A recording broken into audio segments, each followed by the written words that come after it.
안녕하세요. 말씀 베이커리 788번째 시간 기도하심으로 시작하겠습니다.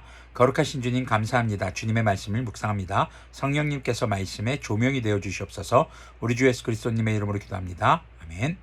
네, 오늘 보신 말씀은 사도행전 13장 13절에서 25절까지의 말씀입니다. 바울과 그 일행은 바보에서 배를 타고 밤빌리아에로 있는 버가로 건너갔다. 그런데 요한은 그들과 헤어져서 예루살렘으로 돌아갔다. 자, 요한이 왜 그들과 헤어졌는지 우리는 이유를 알 수는 없습니다.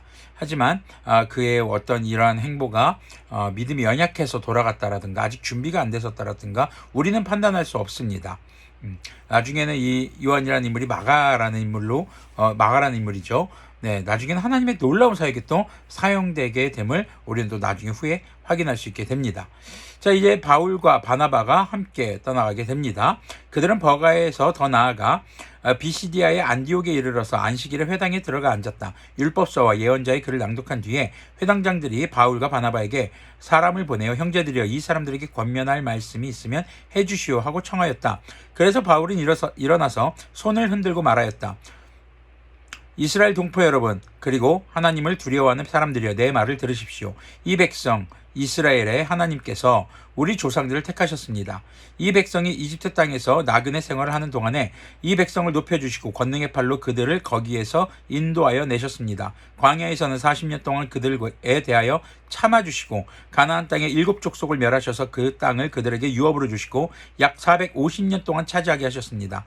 그 뒤에 예언자 사무엘 시대에 이르기까지 사사들을 보내주시고 그 뒤에 그들이 왕을 요구하기에 하나님께서는 베냐민 지파 사람 기스의 아들 사울을 그들에게 왕으로 주셔서 40년 동안 그를 왕으로 섬기게 하셨습니다. 그 다음에는 하나님께서는 사울을 물리치시고 다윗을 그들의 왕으로 세우시고 증언하여 말씀하시기를 내가 이새의 아들 다윗을 찾아냈으니 그는 내 마음에 드는 사람이다.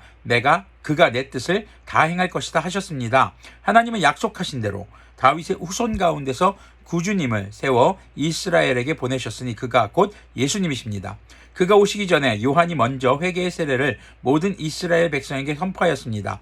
요한이 자기의 달려갈 길을 거의 다 갔을 때에 말하기를 여러분은 나를 누구로 생각하십니까? 나는 그리스도님이 아닙니다. 그는 내 뒤에 오실 터인데 나는 그의 신발끈을 풀어드릴 자격도 없는 사람입니다.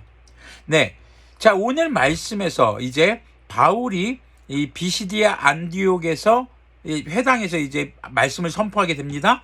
자, 이때 지금 중요한 핵심이 뭡니까? 여기서는요, 지금 하나님이라는 주어가 총 4번에 걸쳐서 등장을 합니다. 하나님께서 이스라엘 민족의 조상들을 택하셨다는 것, 그리고 사사들을 보내주셨고 그들을 통치해 주셨고 땅도 주셨다는 것, 그리고 하나님께서 왕을 세우셨고 그 첫 번째 사울 왕을 이제 패하시고 하나님께서는 다윗을 또 세우셨고 그리고 다윗에게 약속하신 대로 하나님께서는 다윗의 후손 가운데 예수님을 보내주셨다는 것입니다.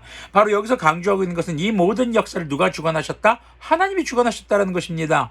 그리고 그 하나님이 주관하시는 역사에 가장 최종 종착점은 누구였습니까? 바로 예수님이었다라는 것을 강조하고 있는 것이죠. 여러분들 역사를 영어로 하면 히스토리입니다. 그의 이야기, 바로 예수님께서 이 땅에 오시는 이야기이죠. 모든 역사의 주관자는 하나님이시고 그 역사의 주인공은 우리를 구원하게 오신 예수님이라는 것을 지금 바울은 나타내고 있고 선포하고 있는 것입니다. 자, 우리의 삶의 역사는 어때야 할까 한번 생각해 봤으면 좋겠습니다. 때로는 우리가 우리의 삶의 주인공이라고 생각하기 쉽습니다. 하지만 우리의 삶의 주인공은 우리가 아닙니다. 바로 우리를 창조하시고 우리를 통해 또 세상 가운데 복음을 전파하기를 원하시는 우리 주 예수님께서 주인공이신 것이죠. 그러면 우리는 그냥 부속품일까요? 아니요. 우리가 가장 빛날 수 있고 그리고 우리가 가장 평안하고 주님께서 주시는 복을 누리며 이 땅 가운데서도 그리고 영원한 하나님의 나라에서 살 수 있는 바로 그 방법은 우리가 땅끝까지 이르러 우리 예수님의 증인이 되는 것입니다. 그리고 하나님께서는 우리를 소모품처럼 여기시는 분이 아닙니다. 우리의 실패 속에서도 하나님의 역사를 이루시고 우리가 때로는 잘못된 길로 가고 때로는 어려울지라도 다시 예수님을 찾을 때 우리를 예수님과 더불어서 이 주님의 역사의 메인 무대에 끌어올리시는 바로 주님의 놀라운 은혜가 있다라는 것이죠. 예수님께서는 홀로 영광 받으시는 것이 아니라 예수님께서 다시 오실 때에는 주님을 끝까지 따르고 믿는 자들을 공중에서 부활한 육체로 공중에서 예수님과 만나서 그 예수님과 함께 이 땅에 내려오는 것을 요한계시록은 기록하고 있습니다. 여러분들 기억하십시오. 역사의 주인공은 철저히 우리 주 예수님이시고 역사의 이 주관자는 하나님이십니다. 그리고 하나님께서 주관하시는 역사, 예수님이 주인공이신 그 역사에 우리가 함께 동참하는 것, 예수님을 빛나게 하는 빛나는 조연.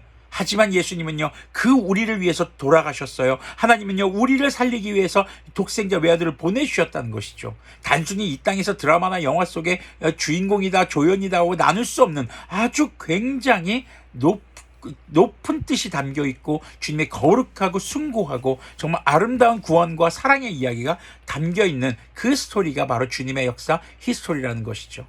우리가 성령님의 충만하심을 따라 그 인도하심을 따라 살아갈 때 하나님께서 주관하시고 예수님께서 주인공이신 그 역사에 우리도 함께 동참할 수 있는 것을 기억했으면 좋겠습니다.